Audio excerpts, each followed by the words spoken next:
The Gospels were not written for you. They were written for the unbeliever. The epistles were written for you. The Gospels never told us he was a high priest after the order of Melchizedek. See, you already had to be saved before you were ready for that revelation. Then Paul says, since you've been here a little while, let me break it down and tell you what you're really about to experience.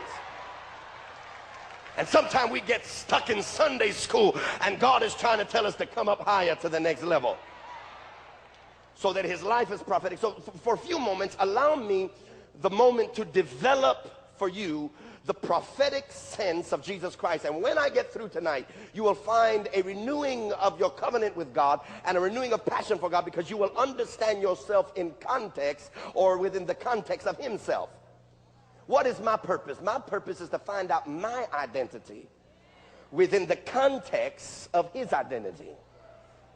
I got to know who I am, but I can't know who I am until I know who he is. Augustine, one of the great fathers of the West, says, cognoscere et imitari, to know God and to imitate him. Athanasius, who is a great father of the East, says, God became like us so we could become like him. And Bishop Ashe just puts it this way: the Son of God became the Son of Man so the sons of men can become the sons of God. When I couldn't be like him as God, he became like me so I could still be like him. So then, in this text, we are introduced that a virgin shall have a child. Now, contrary to popular opinion and public debate, and to what theologians and liberal colleges teach, it was a virgin who had a child. Because that's a debatable subject today. Some people will try to argue the point that Jesus was not born from a virgin. He was born from a maiden. The text is maiden in the original Hebrew. Some would argue the point that it doesn't say virgin, but the Septuagint says virgin, which is what the early Christians used. And so within that context, that's very important, because what that is letting the church know is that God is only going to use a church in the end times that has been untouched by men. A church that is virgin, that has not been defiled and not been raped and not been abused. A church that has prepared herself holy and has kept herself and says, this thing that is within me, I had nothing to do with it. I didn't ask for it. Can I prophesy to you tonight that you're in a strange place?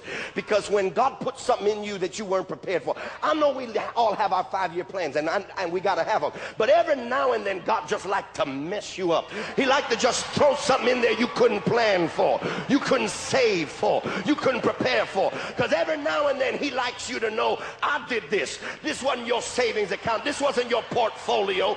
This wasn't nobody that made you. This wasn't your publicist. It was me who took you out of nothing and got you pregnant with something you weren't even prepared for. I just asked you if you'd be obedient. You said yes, and you forgot to read the fine print.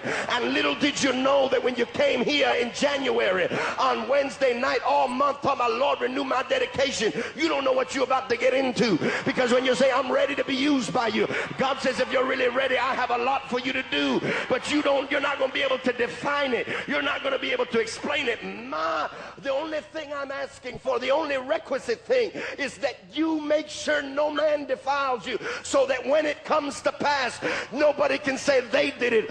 I'm the only one that gets the glory from it.